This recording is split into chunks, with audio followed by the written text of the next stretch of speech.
Family কেমন আছো তোমরা সবাই? আশা করছি তোমরা সবাই খুব ভালো আছো, আমরাও খুব ভালো আছি। তো গুড মর্নিং জানিয়ে চলো আজকের ব্লগটা শুরু করা যাক। তো চলো আজকের ব্লগটা দেখতে থাকো এন্ড আমাদের সাথে থাকো। হ্যাঁ, প্যাম্পাস নিয়ে কোথায় চলে এসেছি। কালকে মুকুট করেছিলাম, রাত্রেই কমপ্লিট হয়ে গেছিল 4 ডজন মালি। তো পিয়াসা এখন সেগুলো গোছাচ্ছে, এগুলো বিকালে দিতে যাব। বিকালে দিয়ে আমাদের আছে একটা মেশিন আনতে হবে, যে হটকামের যে মেশিন থাকে সেই মেশিন আনতে হবে। তো মেশিন এনে আমরা রাত্রে নিলিবিলি মাল করতে পারবো। একটা মেশিনে দুজনা 7 ডজন 8 ডজন করে মাল এক একজনের। তো এক একজন ওইভাবে করা সম্ভব হচ্ছে না। তো সাদা মুকুটগুলো আমার খুব ভালো লাগছে। পিয়াসা চলে এসছে, এসে ও মাল গুছাচ্ছে, এগুলো আবার বিকালে দিয়ে আসতে হবে।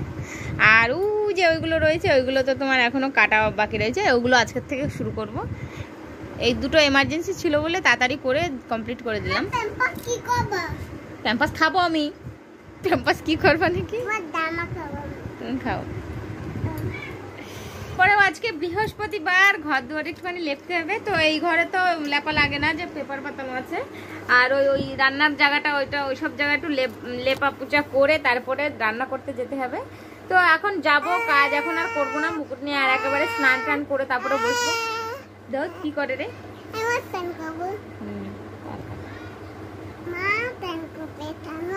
তুমি স্কুলে গেছিলে তো? কি পড়া দিয়ে এসছো বলো? লি নি দুটো হয় আমাদের বইতে, লি লি দুটো আছে। রিও লি হয়ে গেছে, লি তো লি আছে নাকি? বলো রি রি লি লি রি লি লি। আচ্ছা, একটা পার্সেল এসেছে আমাদের স্কুলের সামনে, ও লোক দাঁড়িয়ে আছে। তো যাই পার্সেলটা নিয়ে আসি। এসে আমি বলছি কার পার্সেল কি বৃত্তান্ত আমি বলছি এসে।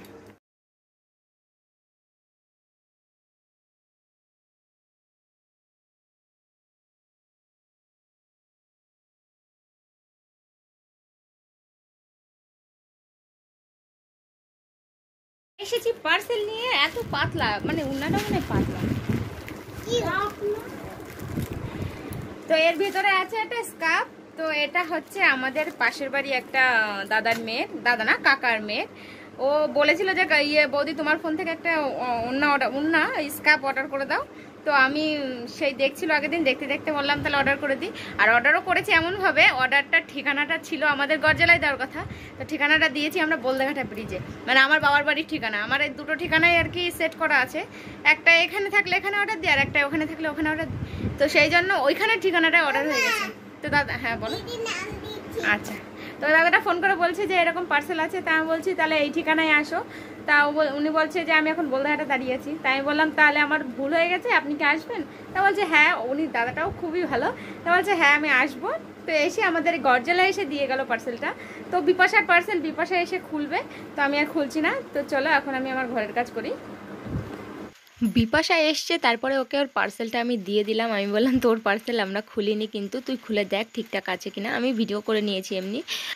আর স্কার্ফটা দেখে তো মনে হচ্ছে সত্যি একদম যেরকম আমরা দেখে নিয়েছিলাম সেরকমই এসছে। একদম পুরো ফুল বড় আছে, আর কালার টালারও সব ঠিকঠাকই আছে। আর ওনার কাপড়টাও ঠিকঠাকই লেগেছে আমাদের, একদম সফটের মধ্যেই আছে, যেরকম আমরা একটু দাম দিয়ে স্কার্ফ কিনলে যেরকম হয় তো সেরকমই আছে। আর বিপাশারও খুব পছন্দ হয়েছে স্কার্ফটা। বিপাশার খুব পছন্দ হয়েছে।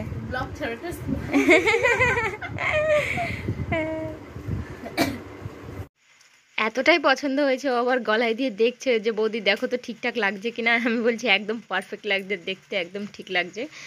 ওরা সবাই চলে গেছে, আমি ঘরটার মুছে, ঘর লেপে পুছে, ঘরটার গুছিয়ে কমপ্লিট করে রেখেছি। আর গোছানো গাছানো আমার একদম সত্যিই খুব ভালো লাগে।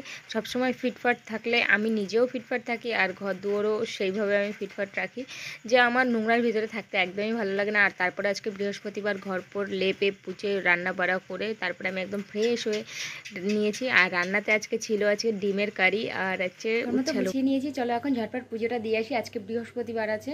তো ঘর দুয়ার লেপে পুজো কমপ্লিট হয়ে গেছে, এখন পুজোটা দিয়ে আসি। চলো ঝট করে।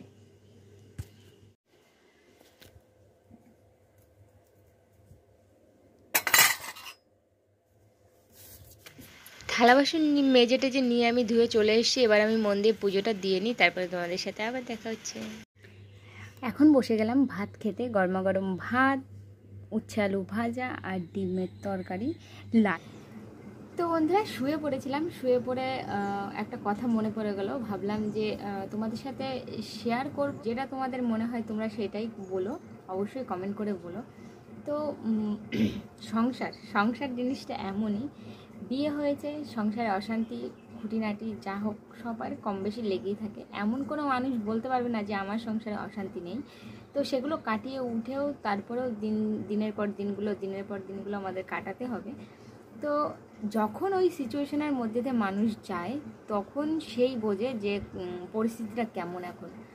তো সেরকম কিছুটা আমার সাথেও হচ্ছে, বাট আমি বলবো না যে এটা খুবই আহামরি খুব হচ্ছে, আমি এসব কিছুই বলবো না, করা কি উচিত কি উচিত না।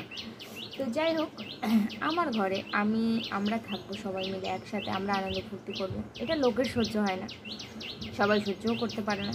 তো কিছু লোক আছে না এমন, যে পেছনে কাঠি দিয়ে সংসারে অশান্তি করে। তা আমাদেরও সেম এরকমই চলছে। ভালো ফ্যামিলি, হাসি খুশিতে আমাদের দিন কাটছে, তোমরা দেখতেই পাচ্ছ। তো তার মধ্যে দিয়েও কিছু লোকের না চোখ টাটাচ্ছে, সহ্য হচ্ছে না। তো তারা চেষ্টা করছে যে এদের এত ফ্যামিলিতে, আমাদের ফ্যামিলিতে এত গণ্ডগোল, এদের ফ্যামিলিতে এত কী করে হাসি খুশি এরা থাকে। তো পেছনে কাঠি করতে হবে, উঠে পড়ে লেগে গেছে 3-4 জন। তারপরেও নিজেদেরও একটুখানি বোঝা উচিত যে ঘরের কথা ঘরে থাকা ভালো, ঘরের থেকে বাইরে যখনই যাবে না, বাইরের লোক তখনই জানতে পারবে যে ঘরে কোন রকমের অশান্তি চলছে। তো আমি যদি না বলি কারোর কাছে, আমি যদি না জানাতে চাই কাউকে, তো কেউ জানবেও না। তো সেরকম নিজেদেরও কিছুটা ঠিক হওয়া উচিত। তোমাদের কি মনে হয় অবশ্যই বলো, অবশ্যই আমার শোনাটা এটা তোমাদের কাছ থেকে আমি অবশ্যই শুনতে চাচ্ছি যে তোমাদের কি মনে হয়। আর আমার পার্সোনালি আমার মনে হয় যেগুলো, আমি সেগুলোই বলছি তোমাদের সাথে, যে ঘরের খবর আমার কী দরকার পরের কাছে বলার। আর পরে বা বুদ্ধি দিলে আমি কেন সেই বুদ্ধিটা নেব? আমার তো পার্সোনাল একটা বুদ্ধি আছে, আমি তো একটা মানুষ, আমি তো বড় হয়েছি, যথেষ্ট বুদ্ধি আছে। তো আমার কেন আমি লোকের বুদ্ধি নিতে যাব? লোকে 5টা কথা বলবে, তার মধ্যে থেকে যদি 2টো কথা ভালো হয় আমি নিলাম, আর না হলো নিলাম না, ছেড়ে দিলাম। সে বলে যাচ্ছে, তার ইচ্ছা মতন বলুক না, তার মনে আমি কষ্ট দিচ্ছি না যে তুমি কেন বললে এই সমস্ত কথা, কি তার সাথে আমি ঝগড়াও করতে চাচ্ছি না। তো আমার পার্সোনালি এরকম মনে হয় যে নিজের ঘরের খবর নিজের ঘরের কাছেই রাখা ভালো। আর পরের খবর শুনে নিজের সংসার অশান্তি করাটা ঠিক না একদমই। কাছ থেকে আমি একটু আইডিয়া নিতে চাচ্ছি যে তোমাদের সংসারেও এরকম অশান্তি হয়, তোমরা কীরকম কাটিয়ে ওঠো, নাকি নিজেদের মধ্যে অশান্তিটা থেকেই যায়। মানে কিছুটা তোমাদের সাথে শেয়ার করলে আমিও একটু হালকা হব। তো সেই জন্যই জিজ্ঞাসা করলাম, বাস, আর কিছুই না। তো সংসার, বিয়ে যে করবে সে বুঝবে, যে করবে না সে বুঝবে না। অনেকে আছে না যে না করার পরে, না করার আগেই সাজেস্ট করে যে এই করলি কেন, ওই করলি কেন।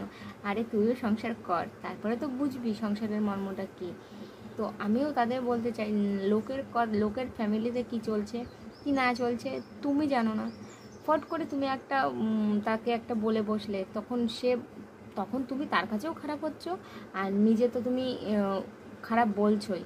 কেন? তোমার লোকের ফ্যামিলিতে কী চলছে কেউ জানে না, তোমার মনে কী চলছে, আমার মনে কী চলছে কেউ বলতে পারবে না। একমাত্র তুমি ছাড়া তোমার মনের খবর, আর আমি ছাড়া আমার মনের খবর কেউ বলতে পারবে না। তো আমি এটাই বলতে চাই যে এই যে লোকের পেছনে কাঠি করার থেকে নিজের সংসারের দিকে মন দাও না, কেন লোকের পেছনে কাঠি করতে যাও? এইরকম লোকজনগুলো সত্যি আমি সহ্য করতে পারি না। আমি আবার একটু উচিত কথার লোক, ওই জন্য আমাকেও সহ্য করতে পারে না অনেকে। না করলে না, কার কি যায় আসে, কারোর কিছু যায় আসে না। ভালো লাগলে আমার সাথে কথা বলো, না লাগলে কথা বলতে হবে না। যারা আমার ব্লগ দেখো তারাও নিশ্চয়ই, তাদেরও সংসার আছে, তারাও সংসার করছো। তো তাদের সংসারের ছোটোখাটো স্টোরি যদি আমার সাথে শেয়ার করো, তো আমিও নিজের দিক থেকে হালকা হই যে না, আমার একার সংসারে হয়তো এরকম হয় না, সবারই কম বেশি সংসারে হয়। তো এইটাই, তোমরা আমার ফ্যামিলি, তোমাদের সাথে জানানো আমার কর্তব্য, আর তোমাদের কাছ থেকে আমার আইডিয়া নেওয়াটাও আমার অত্যন্ত জরুরি। তো সেই জন্য আমি ভাবলাম যে একটুখানি ভিডিওটা অন করে একটুখানি তোমাদের সাথে কথা বলে নিই। সরি বন্ধুরা, আজকে আর ভিডিওটা বড় করতে পারলাম না, এমনি মন মানসিকতা ঠিক নেই, তো তোমরা বুঝতেই পারছো। তো ব্লগটা এখানেই শেষ করে দিচ্ছি, দেখা হচ্ছে নেক্সট ব্লগে।